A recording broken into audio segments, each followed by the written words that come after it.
This is the final reading in the grueling North American Altamara's Parties Tour. I've been on the road for a long time.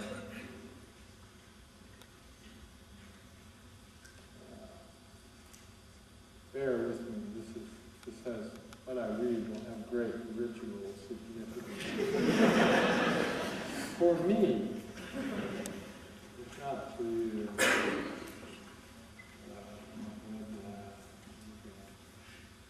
You go on tour and you look for something new to read and kind of going through.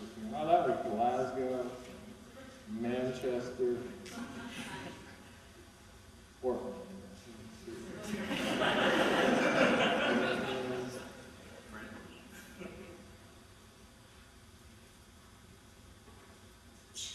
Here's a weird one. I read this one. This is chapter 31, and it's called View from a Hellward Stanchion. He dreams a vast elevator descending its floor like the ballroom of some ancient liner. Its sides are open in part, and he finds her there at the rail beside an ornate cast-iron stanchion worked in cherubs and bunches of grapes, their outlines softened beneath innumerable coats of a black enamel glossy as wet ink. Beyond the black stanchion and the aching geometry of her profile, a darkened world spreads to every horizon, island continents blacker than the seas in which they swim, the lights of great yet nameless cities reduced to firefly glimmers at this height, this distance. The elevator, this ballroom, this waltzing host, unseen now but sensed as background, as necessary gestalt, descends, it seems, down all his days in some coded iteration of the history that brings him to this night. If it is night, the knife's plain haft against his ribs through a starched evening shirt. The handles of craftsman's tools bespeak an absolute simplicity, the plainest forms affording the greatest range of possibilities for the user's hand. That which is over-designed, too highly specific, anticipates outcome. The anticipation of outcome guarantees, if not failure, the absence of grace. And now she turns to him, and she is in that instant all she ever was, and something more. For he is aware in that same instant that this is a dream, this mighty cage descending, and she is lost as ever. And now he opens his eyes to the gray and perfectly neutral ceiling of the bedroom on Russian Hill. He lies dead straight atop the blanket of gray lamb's wool made up in military fashion, in his gray flannel shirt with its platinum links, his black trousers, his black wool socks. His hands are folded on his chest like the hands of a medieval effigy, a knight atop his own sarcophagus, and the telephone is ringing. He touches one of the platinum cufflinks to answer. "It isn't too late, I hope," says the voice. "For what?" he asks, unmoving. "I needed to talk." "Do you?" "More so lately." "And why is that?" "The time draws near." "The time?" And he sees again the view from this huge cage descending. "Can't you feel it?" says the voice. "You with your right place at the right time. You with your letting things unfold. Can't you feel it?" "I do not deal in outcomes." "But you do," the voice says. "You've dealt a few for me after all. You become an outcome." "No," the man says. "I simply discovered the place where I am supposed to be." "You make it sound so simple. I wish that it were that simple for me." "It could be," the man says, "but you are addicted to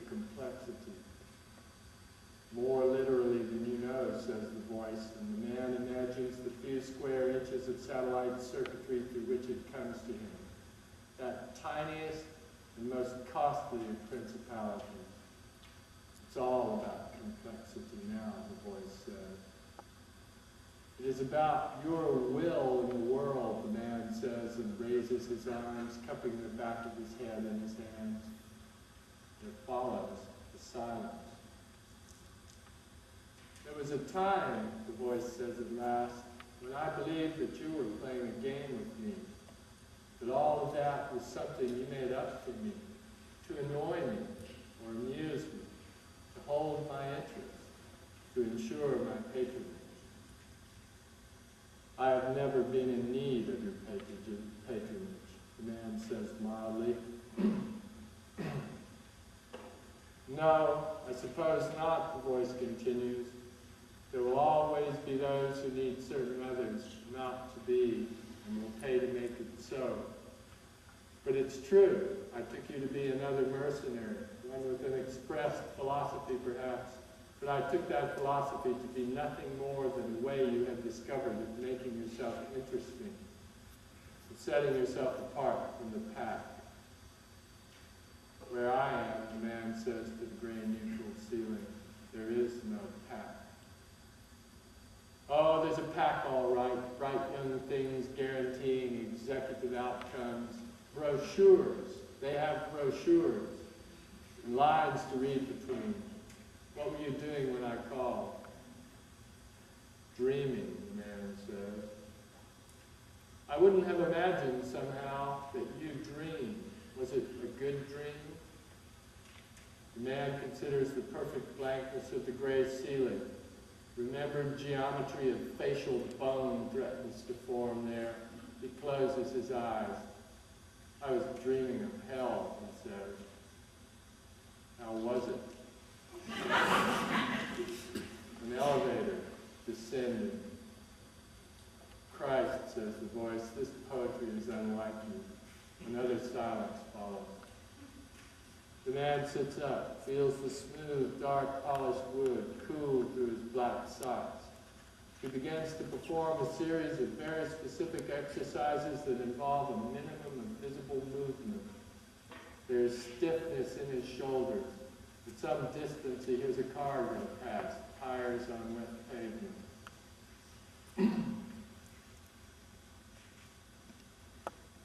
I'm not very far from you at the moment, the voice says, breaking the silence.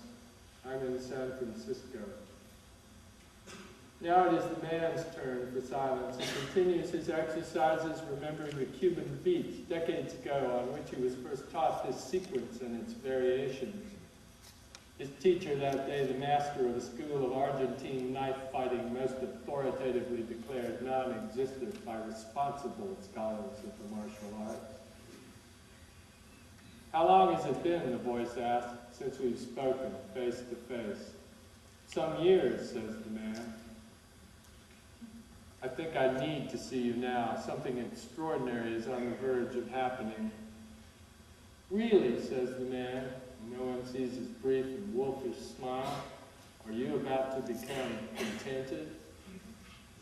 A laugh beamed down from the secret streets of that sub-miniature cityscape in geosynchronous orbit.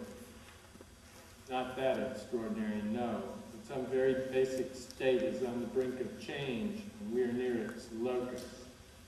We have no current involvement. Physically, geographically, it's happening here.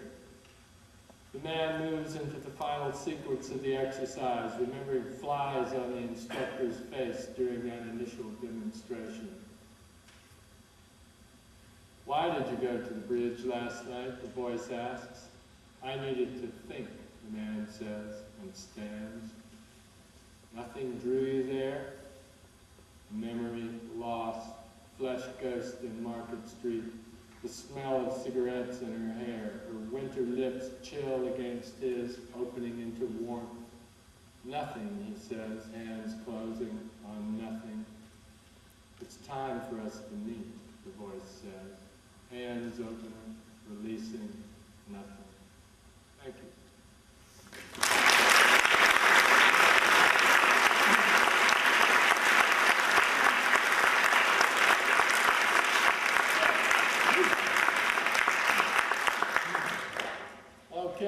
very tired, but I will answer questions from those of you who raise your hands up to a certain point. Okay, you with the yellow and raised hand there. I read in Wired that Novermber renamed the film. Yeah, but, you know, don't sit on your hands waiting for that one. These feature films are slow creatures, at least the way I do them. I don't know what that's about. I'm working with a young English director named Chris Cunningham, and we're trying to come up with a feature script for Neuromancer.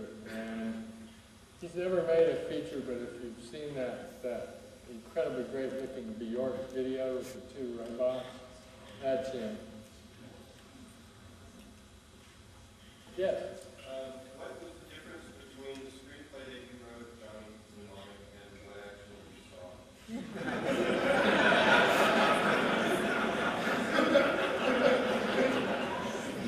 TriStar.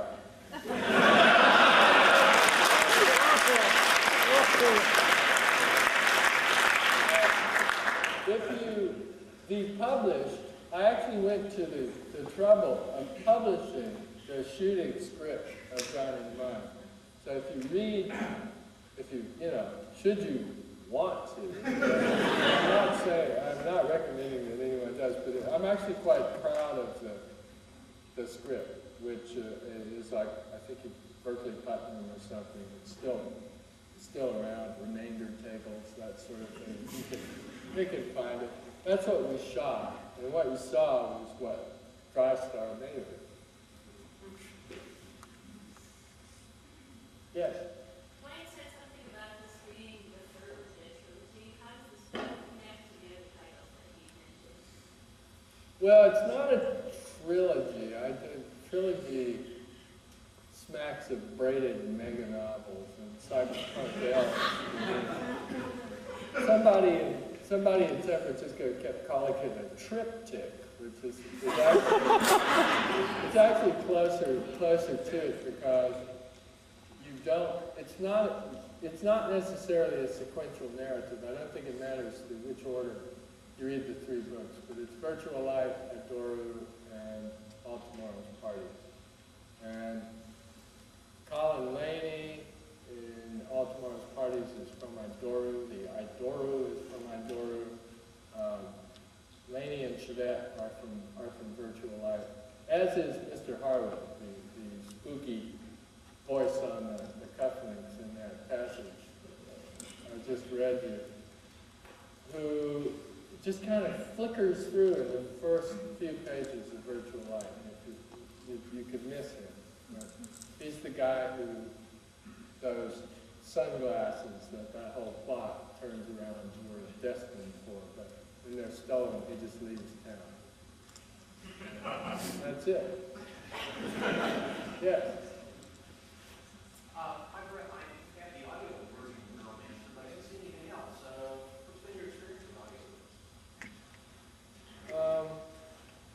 Well, I mean, there are audio books generally of everything I do, but they're very abridged and they're read by actors. And to do the Neuromancer one, I think I had to, spend a week in a recording studio. And I mean, no one else has ever asked me to do that. I think that's like Time Warner. They had to spend a fair bit of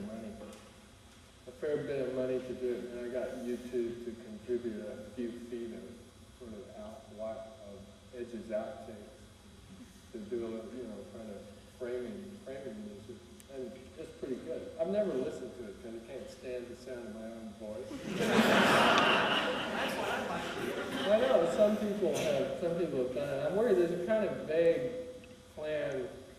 Someone has a vague plan to do an MP3 site with me reading a bunch of stuff from different books that you'll be able to download.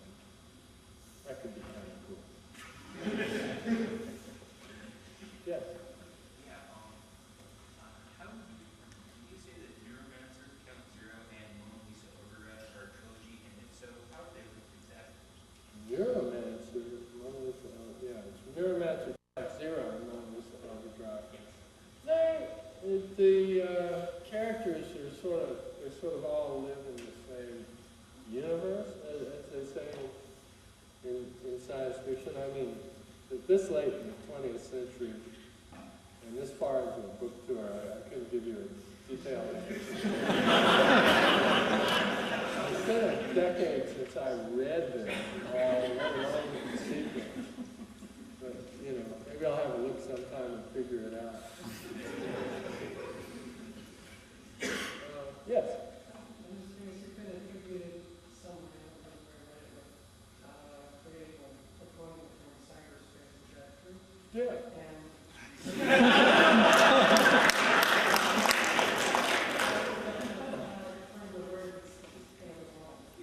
Excuse me, I didn't get the tail end of that. How does it feel to deploy a bird at any time? It's curious, you know, curiouser and curiouser. I was the first person to ever see the word cyberspace. It was written in red Sharpie on a yellow legal pad, and it was right below infospace and data space, both of which were crossed through.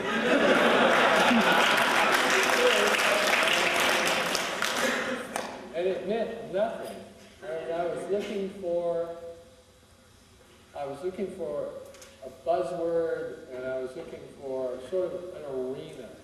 I wanted something that, for me, would replace space and spaceships and spacemen, which is what science fiction when I was a kid was about, but in the early 80s it just didn't work for me. And somehow I really stumbled on this idea of a kind of notional, interconnected, somewhere behind the screen. And I wasn't thinking, to the extent that the internet existed, I didn't know that it existed. So I,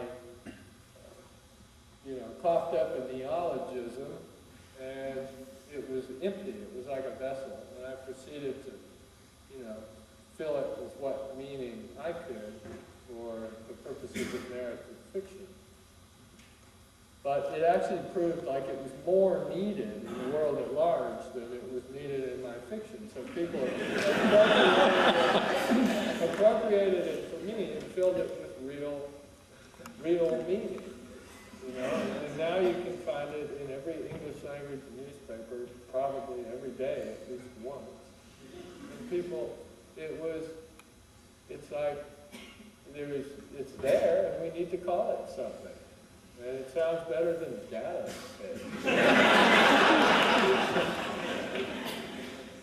Yes, way in the back there. I heard a rumor that Novermber was written on a manual typewriter. You think that's kinky, right?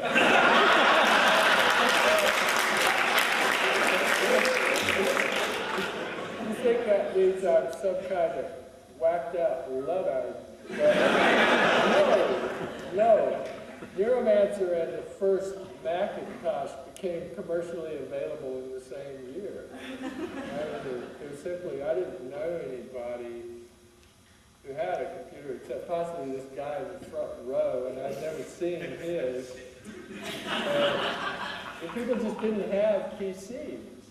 I thought the hottest, as far as I knew, the hottest professional writing machine was an IBM Selectric with 2 typewriters.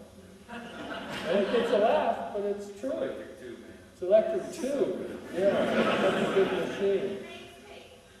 Eh? With a race tape. Yeah, with a race tape. Yeah, it's like you barely have to touch it. So it wasn't, and in mine I was using a manual because I was a poor kind of faux grad student. And that was all I had, and that's what I wrote my term papers and stuff on. I couldn't afford an electric. Yes, there. Read your eBay article Yeah. about a watch collecting junkie. Is that one of the watches? Yes, it is. It's a 1962 Rolex Precision, purchased for no more than its market value, which is the great beauty of eBay. Thanks for the Yes, on the end there. Quite a while ago, there was an actual Neuromancer computer game